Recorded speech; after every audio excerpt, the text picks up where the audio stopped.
Hello दोस्तों, नमस्कार। हिंदी साहित्य जगत के मंच से मैं स्वाति कुमारी आप सभी दोस्तों का हार्दिक हार्दिक स्वागत करती हूँ, अभिनंदन करती हूँ। दोस्तों, आज हम लोग एक बहुत ही महत्वपूर्ण टॉपिक जो कि सभी को कठिन लगता है, लेकिन इस वीडियो के माध्यम से मैं आप सबके लिए वह टॉपिक बहुत ही सरल बना देने वाली हूँ, जिसका नाम है विशेषण। आज मैं आप सबको विशेषण के बारे में पढ़ाऊंगी और यह वीडियो लास्ट तक देखिएगा, क्योंकि आपके लिए यह कठिन लगने वाला टॉपिक अब पूरी तरह से समझ में आ जाने वाला है, आसान हो जाने वाला है। आज हम लोग पढ़ेंगे विशेषण के बारे में। पूरी कंप्लीट वीडियो देख लेने के बाद आपको विशेषण से संबंधित चाहे कोई भी प्रश्न पूछे जाए, आप उसका उत्तर जरूर दे पाएंगे। विशेषण आखिर है क्या, ये जानने से पहले हम लोग यह जानते हैं विकारी शब्द। एक होता है विकारी शब्द, दूसरा होता है अविकारी शब्द। तो विकारी शब्द किसे कहते हैं? विकारी शब्द वो शब्द है जो परिवर्तित होता है, बदलता है। लिंग, वचन, काल, कारक के आधार पर जो शब्द बदल जाते हैं उसे कहते हैं विकारी शब्द। और इसमें चार आते हैं। कौन कौन? संज्ञा, सर्वनाम, विशेषण और क्रिया। ये जो चार होते हैं वह विकारी शब्द है।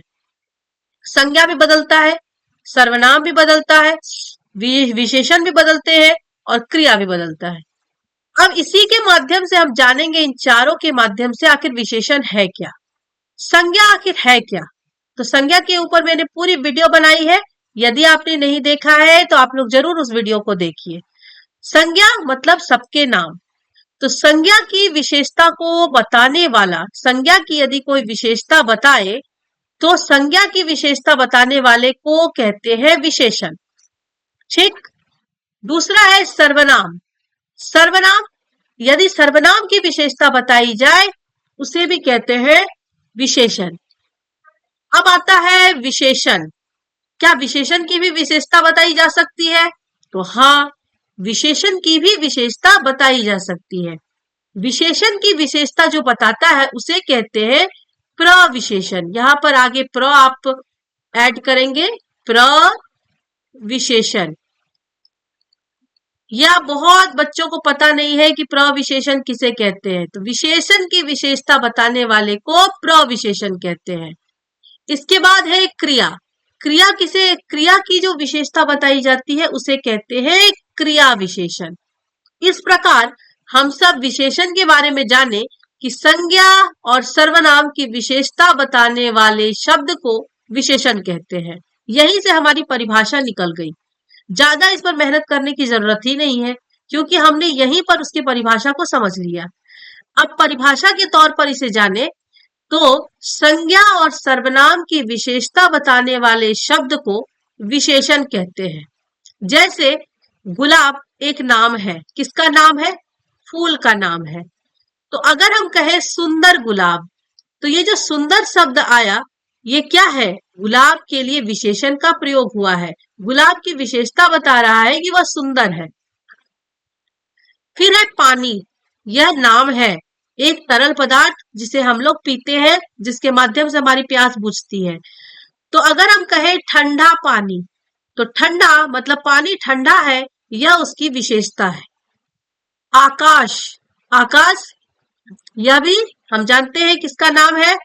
धरती से ऊपर, जहां हम लोग ऊपर नीले गगन को देखते हैं, वह आकाश है। और नीला आकाश, आकाश की विशेषता बताई जा रही है कि वह नीले रंग का है। चंद्रमा यह नाम है और उसकी विशेषता है गोल चंद्रमा, मतलब चंद्रमा गोल है। तो इस प्रकार हम देख रहे हैं कि संज्ञा की विशेषता बताने वाले शब्दों को विशेषण कहते हैं और सर्वनाम की विशेषता बताने वाले शब्दों को भी विशेषण कहते हैं। अब विशेषण के बारे में पूरी विस्तार से जानने से पहले तीन शब्दों को जानना बहुत जरूरी है। एक है विशेषण, दूसरा है विशेष और तीसरा है विशेषक। विशेषण को तो हम लोग अभी थोड़ी देर पहले जान लिए हैं कि क्या है वो। अभी पहले हम लोग जानेंगे विशेष्य और विशेषक के बारे में। विशेष्य, विशेष्य किसे कहते हैं? तो जिसकी विशेषता बताई जाती है उसे विशेष्य कहते हैं। जिसकी विशेषता बताई जाएगी उसे विशेष्य कहेंगे। उदाहरण के माध्यम से इस बात को हम लोग समझते हैं। जैसे सुंदर लड़की, यहाँ पर परिभाषा थी कि जिसकी विशेषता बताई जाए, तो किसकी विशेषता बताई गई? लड़की की विशेषता बताई गई कि वह सुंदर है, तो लड़की हो गई विशेष्य, सुंदर विशेषण। काला घोड़ा, यहाँ पर किसकी विशेषता बताई गई?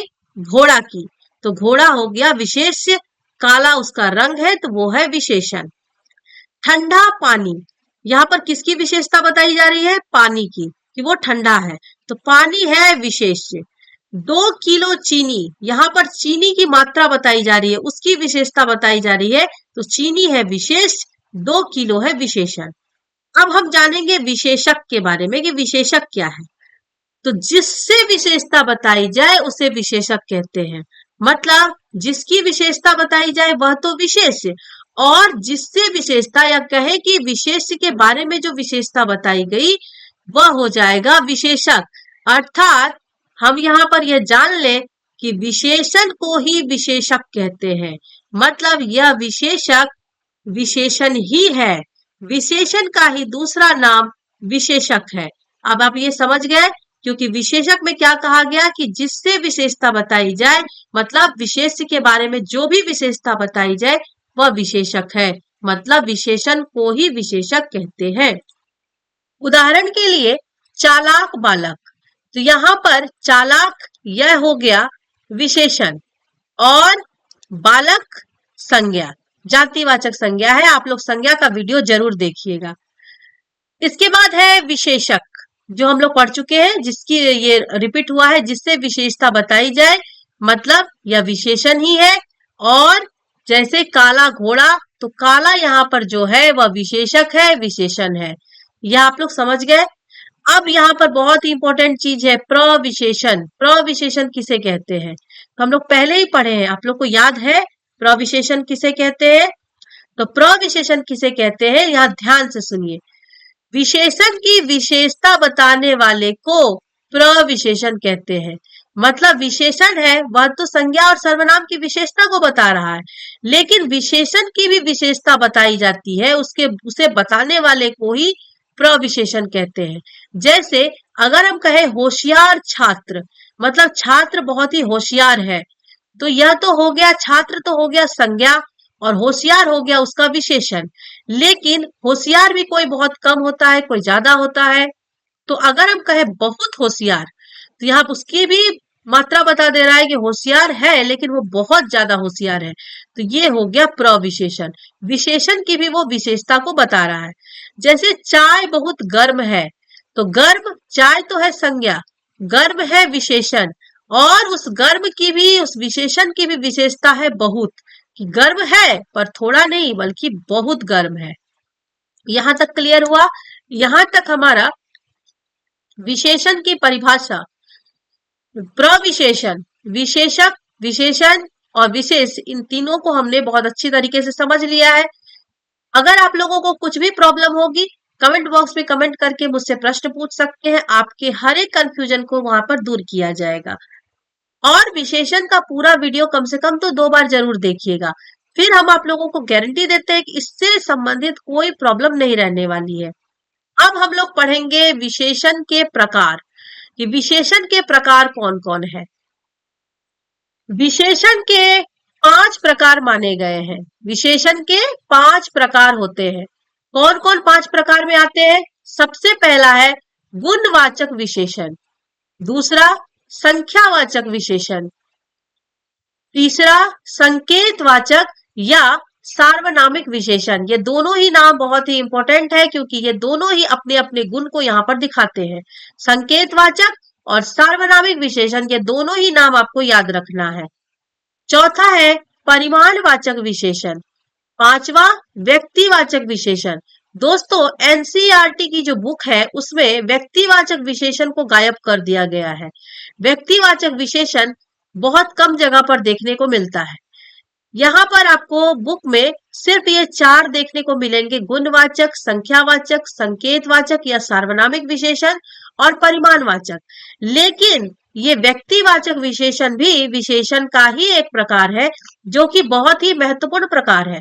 आप लोगों को अपने ज्ञान के लिए यह जानना भी बहुत जरूरी है। और इसका उदाहरण जब मैं आप सबको दूंगी तब आप सब भी सहमत होंगे कि हाँ, यह भी विशेषण का एक प्रकार है। तो चलिए अब हम लोग इन सबके प्रकार में सबके बारे में विस्तार से पढ़ते हैं। दोस्तों, अब हम लोग विशेषण के प्रकार के बारे में पढ़ेंगे, जिसमें पहला है गुणवाचक विशेषण। सबसे पहले हम लोग पढ़ेंगे गुणवाचक विशेषण के बारे में। एक बात मैं आपको यहाँ पर क्लियरली समझा दूं कि इसमें लगा हुआ है गुण। गुण मतलब ऐसी चीजें जो दूसरों को आकर्षित करती है, अपना सम्मान बढ़ाती है, वह गुण है। लेकिन गुणवाचक विशेषण में सिर्फ गुण की बात ही नहीं होगी। इसलिए इस विशेषण की जो ये प्रकार है गुणवाचक विशेषण, इस पर विशेष ध्यान देने की जरूरत है। अब चलिए इसे परिभाषा के माध्यम से समझते हैं। संज्ञा और सर्वनाम के गुण, दोष, रूप, रंग, आकार, दशा और अवस्था का बोध कराने वाले विशेषण शब्दों को गुणवाचक विशेषण कहते हैं। हमने क्या जाना कि गुणवाचक विशेषण नाम तो गुण पर है, लेकिन इसमें मात्र गुण की बात नहीं होती है, बल्कि संज्ञा और सर्वनाम के यह गुण को भी बताएगा, दोष भी बताएंगे, रूप, रंग, उसके आकार, उसकी दशा और उसकी अवस्था का भी यह बोध कराने वाले विशेषण है।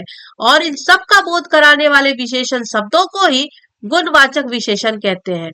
अब इसे हम लोग उदाहरण के माध्यम से समझते हैं। उदाहरण है ईमानदार व्यक्ति। ईमानदार ये जो व्यक्ति है यह तो संज्ञा है और इसकी विशेषता है कि वह ईमानदार है, तो वह उसका गुण है। ईमानदारी होना गुण है। किसी भी इंसान को यदि ईमानदार इंसान हो तो उसे सभी पसंद करते हैं तो ईमानदार व्यक्ति का गुण है, तो यह हो गया विशेषण। व्यापारी, बिजनेसमैन, यह हो गए संज्ञा। और इसके अंदर यह दोष है कि वह बेईमान है। क्या बेईमान इंसान को कोई पसंद करता है? नहीं। तो बेईमान क्या है? इसका दोष है और यह भी हो गए गुणवाचक विशेषण। गुलाब, गुलाब एक फूल है जिसका रंग बताया जा रहा है कि वो लाल है, और लाल गुलाब, ये लाल जो है वह भी विशेषण है और रंग या गुणवाचक विशेषण में ही आएगा कि वह रंग को भी बताता है। लड़की जातिवाचक संज्ञा है और उसकी विशेषता है कि सुंदर लड़की, वो बहुत सुंदर है, तो सुंदर। रूप मतलब किसी के रूप, रंग, ये सब कुछ भी गुणवाचक विशेषण में ही आते हैं।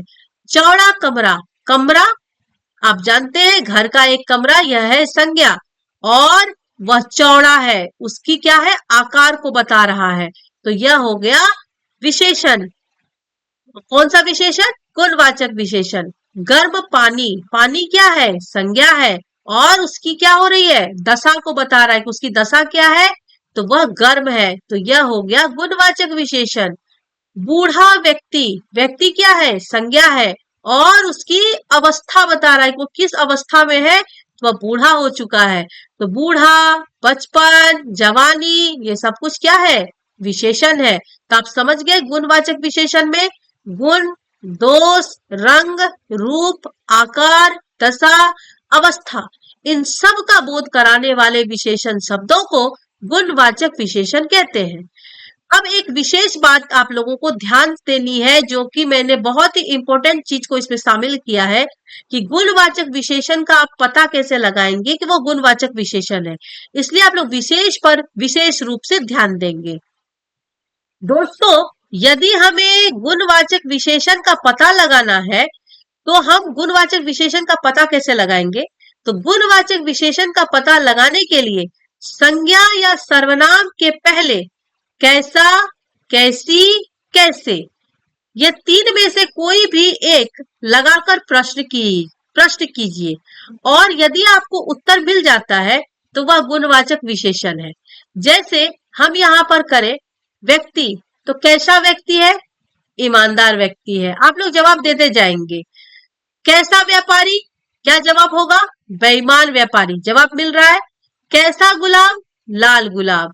कैसी लड़की? सुंदर लड़की। अब यहाँ पर आप कहेंगे कैसा, कैसी, कैसे, ये क्यों तीनों को शामिल किया गया है?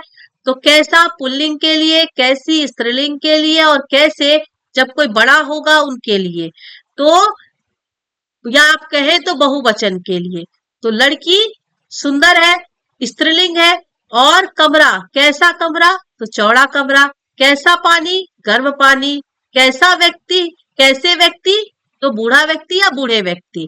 तो समझ गए आप, ये तीन में से कोई भी एक लगाकर आपको प्रश्न करना है, और यदि जवाब मिल जाए तो 100% वो गुणवाचक विशेषण है। क्लियर, गुणवाचक विशेषण में कोई प्रॉब्लम नहीं। अब हम लोग विशेषण का दूसरा भेद पढ़ेंगे। चलिए आगे। विशेषण का दूसरा भेद है संख्यावाचक विशेषण। यह भी समझने में आप लोगों को बिल्कुल भी परेशानी नहीं होने वाली है, इस बात की मैं आपको गारंटी देती हूँ, क्योंकि नाम में ही परिभाषा है। आपको विशेष कुछ मेहनत करने की जरूरत नहीं है। संख्यावाचक विशेषण, इसका जो पहला पद है वह है संख्या, नंबर, मतलब यह विशेषण संख्या को दर्शाएगा 100%। अब हम लोग इसे परिभाषा के माध्यम से और क्लियर करते हैं। संज्ञा या सर्वनाम की संख्या का बोध कराने वाले विशेषण को संख्यावाचक विशेषण कहते हैं। यहाँ पर संख्या और वाचक अलग अलग हो गया है, लेकिन आप लोग इसे एक कर देंगे, क्योंकि कहीं भी संख्यावाचक गुणवाचक ये अलग अलग नहीं होंगे। तो संज्ञा या सर्वनाम की संख्या का बोध कराने वाले विशेषण को संख्यावाचक विशेषण कहते हैं। उदाहरण के लिए 5 आम। आम क्या है, आम है संज्ञा, और उसकी संख्या बता रहा है, कितनी है उसकी संख्या, तो 5। तो ये हो गए संख्यावाचक विशेषण। तो हमें दूसरा उदाहरण भी देखना है कुछ आम। कुछ आम है, यहाँ पर आम हो गए संज्ञा, और इसके बारे में बता रहा है कि कुछ आम है। पता नहीं कितने हैं, यह क्लियर नहीं हुआ है, लेकिन कुछ आम है यह बताया जा रहा है। तो यह संज्ञा की विशेषता बताने वाला है, तो यह हो गए विशेषण। अब आप कहेंगे कि संख्यावाचक विशेषण में तो बताया गया कि संख्या का बोध कराने वाला, लेकिन यहाँ पर तो संख्या का बोध हुआ ही नहीं, कितने आम है यह पता नहीं चला। तो बात बिल्कुल सही है। 5 आम में हमें निश्चित रूप से पता चला कि आम की संख्या 5 है, और दूसरा उदाहरण में आम की संख्या कितनी है यह हमें बिल्कुल भी पता नहीं चला, यह बिल्कुल अनिश्चित रह गया। तो संख्यावाचक विशेषण के दो भेद होते हैं। कौन कौन, निश्चित संख्यावाचक विशेषण और अनिश्चित संख्यावाची विशेषण।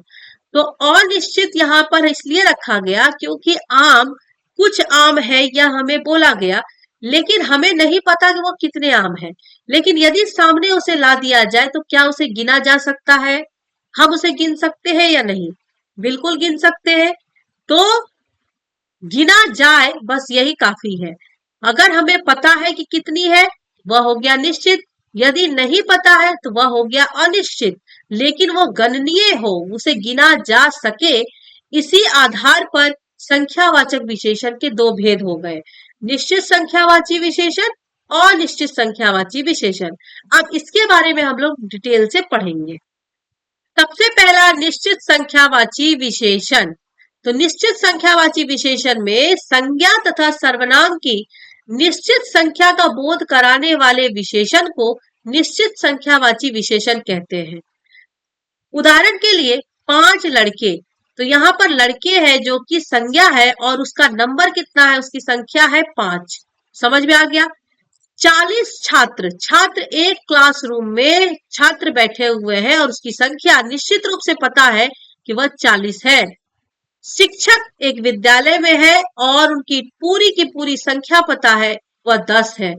तो जब निश्चित रूप से संख्या पता हो तो वह हो जाएगा निश्चित संख्यावाची विशेषण। तो क्लियर हुआ। अब हम लोग अनिश्चित संख्यावाची विशेषण पढ़ेंगे परिभाषा और उदाहरण के साथ। अनिश्चित संख्यावाची विशेषण। अनिश्चित संख्यावाची विशेषण किसे कहते हैं, अनिश्चित नाम से ही स्पष्ट है कि यह निश्चित नहीं है। तो संज्ञा तथा सर्वनाम की अनिश्चित संख्या का बोध कराने वाले विशेषण को अनिश्चित संख्यावाची विशेषण कहते हैं। उदाहरण के लिए कुछ लड़के, लड़के हैं कितने हैं हमें नहीं पता, तो कह दिया जाता है कि कुछ लड़के हैं, लेकिन वो गिने तो जा सकते हैं। कुछ छात्र, छात्र है कितने हैं हमें नहीं पता, उसके आगे लग गया कुछ, लेकिन छात्र क्या गिने जा सकते हैं या नहीं, हाँ गिने जा सकते हैं, हमें अभी नहीं पता है, वो अलग बात है। आम कितने हैं, कुछ आम, तो यहाँ पर ये सबकी संख्या है, लेकिन हमें निश्चित रूप से नहीं पता कि कितनी है, वो अनिश्चितता का बोध करा रहा है।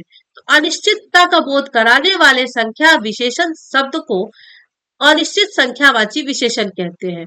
तो ये सारे उदाहरण हो गए अनिश्चित संख्यावाची विशेषण के। क्या हो गया इसमें, क्या है इसका, संज्ञा तथा सर्वनाम की अनिश्चित संख्या का बोध कराने वाले विशेषण को अनिश्चित संख्यावाची विशेषण कहते हैं। आपका दूसरा विशेषण का दूसरा भेद संख्यावाची विशेषण हुआ कंप्लीट। तीसरा हम लोग देखेंगे, तीसरा है विशेषण के प्रकार में परिमाणवाचक विशेषण। आप लोग इस नाम पर बहुत गौर करेंगे क्योंकि यहाँ पर बहुत सारे बच्चे होते हैं जो कि गलती करते हैं। एक होता है परिमाण और एक होता है परिणाम। तो ये दोनों एक ही जैसे लगते हैं लेकिन इन दोनों के अर्थ में बहुत अंतर है। परिणाम का अर्थ तो होता है रिजल्ट, आपका नतीजा, और परिमाण का अर्थ होता है मात्रा, क्वांटिटी। तो हम बात कर रहे हैं परिमाण की, परिणाम की नहीं। आप लोग परिणाम यहाँ पर नहीं याद रखेंगे, परिमाण को याद रखेंगे। तो परिमाणवाचक विशेषण। अब परिमाणवाचक विशेषण क्या है, तो संज्ञा तथा सर्वनाम की मात्रा बताने वाले विशेषण शब्द को परिमाणवाचक विशेषण कहते हैं। मात्रा बताने का क्या अर्थ होता है, किसी का वजन कितना है, किसी का वेट कितना है, उसकी क्वांटिटी क्या है, यह सब कुछ बताएगा इस विशेषण में। तो अब हम लोग इसे उदाहरण के माध्यम से समझेंगे। उदाहरण में है 5 किलो गेहूं। गेहूं क्या है, संज्ञा है, और उसकी कितनी मात्रा बता रहा है, तो वह 5 किलो है।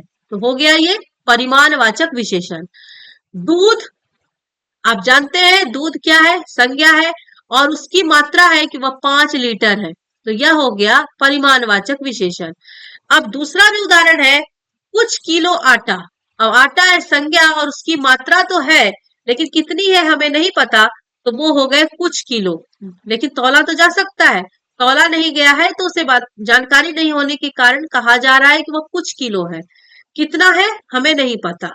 कुछ लीटर तेल, तेल संज्ञा है और उसकी जो मात्रा है वह नहीं पता, कितनी है वो, कुछ लीटर है, कितनी है पता नहीं। तो अब इसी आधार पर जैसे संख्यावाची विशेषण के दो भेद थे, निश्चित संख्यावाची विशेषण और अनिश्चित संख्यावाची विशेषण, ठीक उसी प्रकार परिमाणवाचक विशेषण के भी दो भेद हैं। कौन कौन, तो निश्चित परिमाणवाची विशेषण या निश्चित परिमाणवाचक विशेषण और अनिश्चित परिमाणवाचक विशेषण। जब हमें मात्रा निश्चित रूप से पता रहेगी तो वह हो जाएगा निश्चित परिमाणवाचक, और जब हमें मात्रा निश्चित रूप से पता नहीं रहेगी तो वह हो जाएगा अनिश्चित परिमाणवाचक विशेषण। तो अब हम लोग इसी के आधार पर परिमाणवाचक विशेषण के भेद पढ़ेंगे। दोस्तों, परिमाणवाचक विशेषण के भी दो भेद होते हैं। कौन कौन, तो निश्चित परिमाणवाचक विशेषण और अनिश्चित परिमाणवाचक विशेषण। यहाँ परिमाणवाचक आप एक साथ ही लिखेंगे। अब हम लोग इसे परिभाषा और उदाहरण के माध्यम से भी समझेंगे। सबसे पहला है निश्चित परिमाणवाचक विशेषण। तो संज्ञा तथा सर्वनाम की निश्चित मात्रा बताने वाले विशेषण शब्द को निश्चित परिमाणवाचक विशेषण कहते हैं।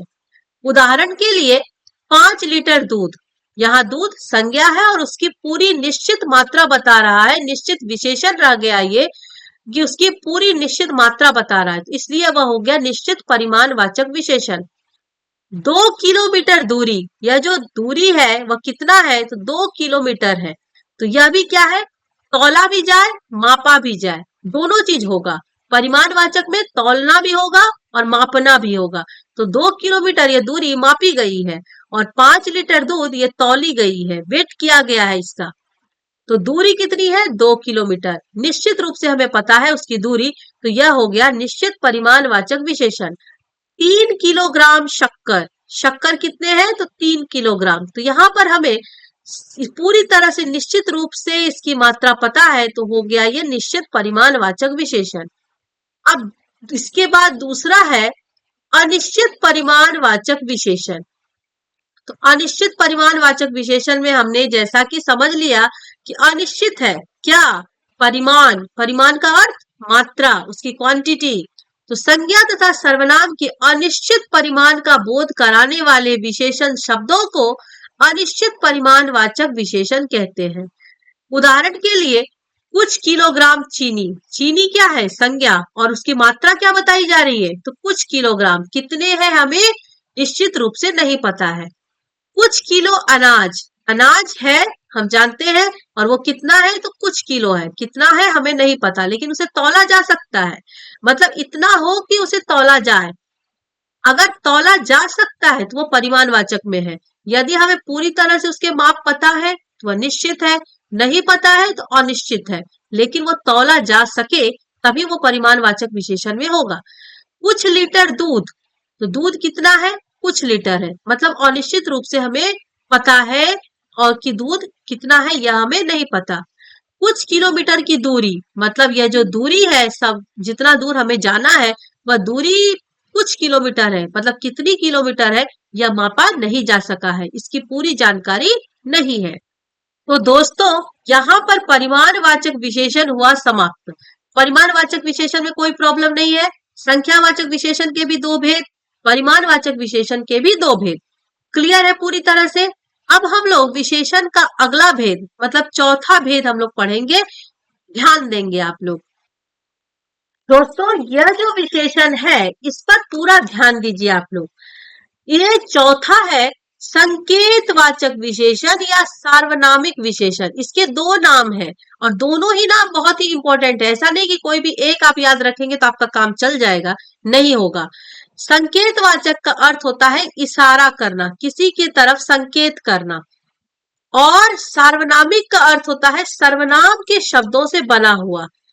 तो संकेतवाचक विशेषण है इसलिए क्योंकि यह जो विशेषण है वह संज्ञा या सर्वनाम की तरफ संकेत करता है, कुछ बताता है उसकी तरफ इशारा करके, और यह विशेषण शब्द सर्वनाम के शब्दों से बना होता है, इसलिए इसका नाम सार्वनामिक विशेषण है।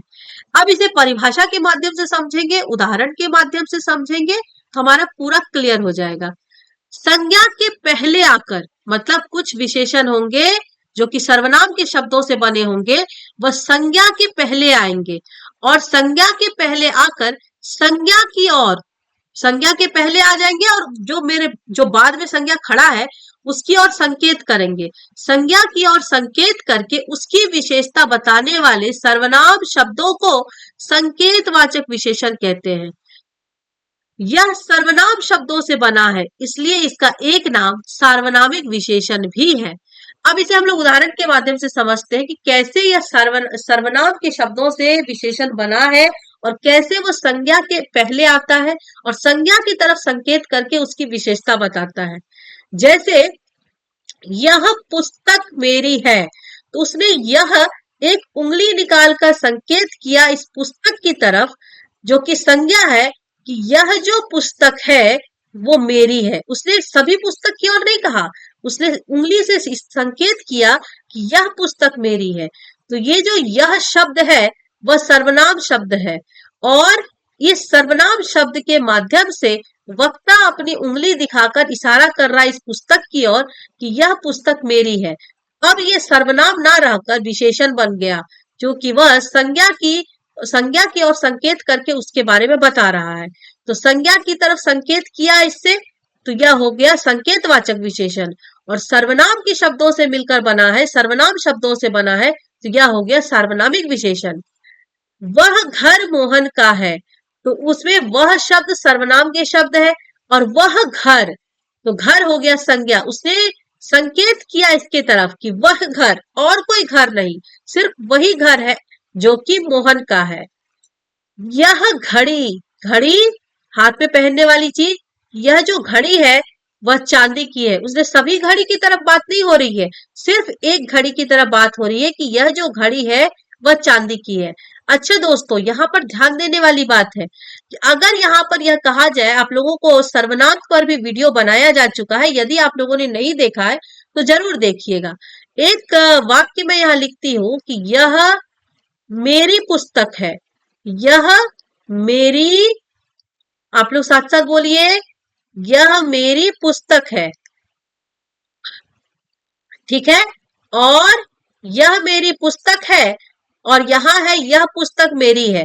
अगर यहाँ भी यह पर अंडरलाइन हो और यहाँ भी यह पर अंडरलाइन हो इन दोनों में क्या अंतर होगा आप जानते हैं?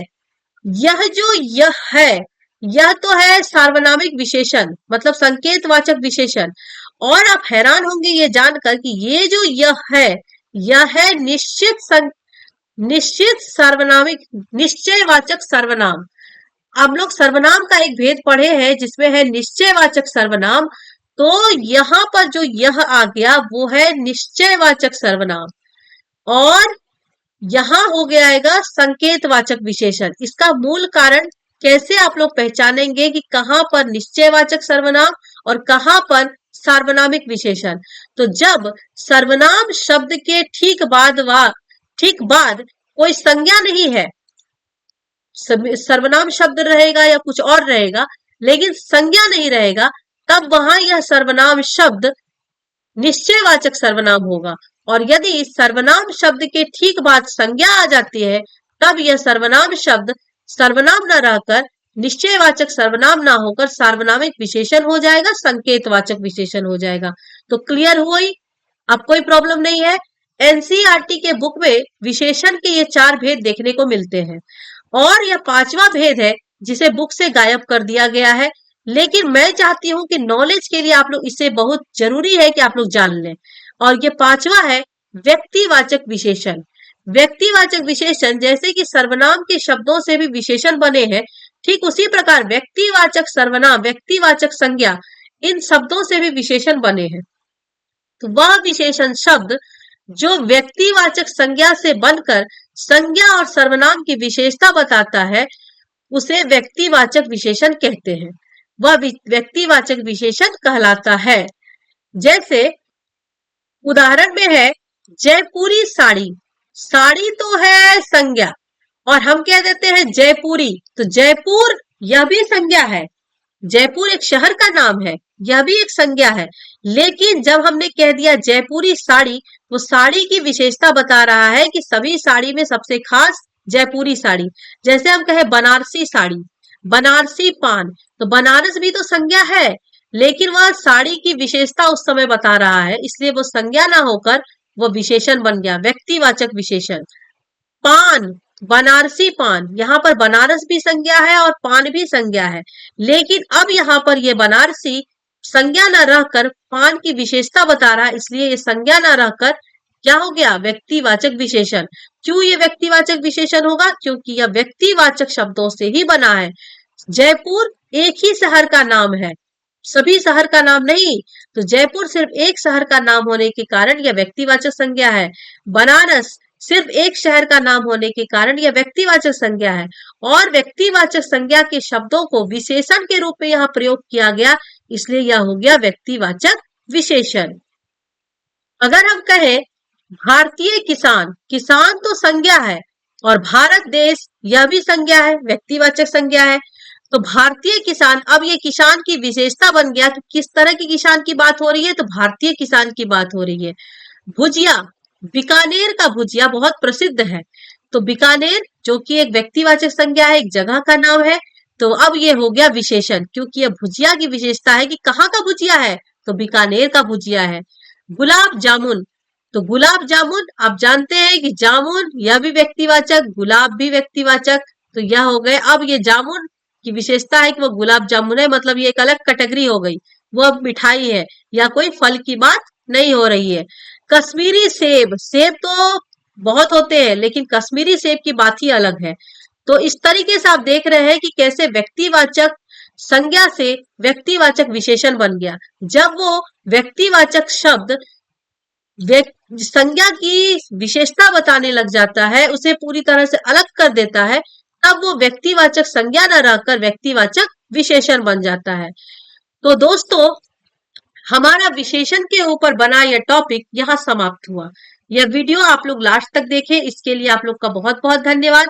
मुझे पूरा विश्वास है कि यह वीडियो देख लेने के बाद विशेषण से संबंधित सारे कंफ्यूजन आपके दूर हुए होंगे और आपको बहुत अच्छे से नॉलेज मिली होगी। यह वीडियो आप लोग पूरा लास्ट तक कम से कम तो 2 बार जरूर देखिएगा, तो आप लोगों को विशेषण से संबंधित फिर कोई समस्या नहीं रहेगी। अब हम लोग मिलेंगे अगली वीडियो में अगले टॉपिक के साथ। मेरी चैनल को सब्सक्राइब करें और आप लोग को यदि अच्छा लगा हो तो इसे जरूर लाइक करें। ठीक है, थैंक यू।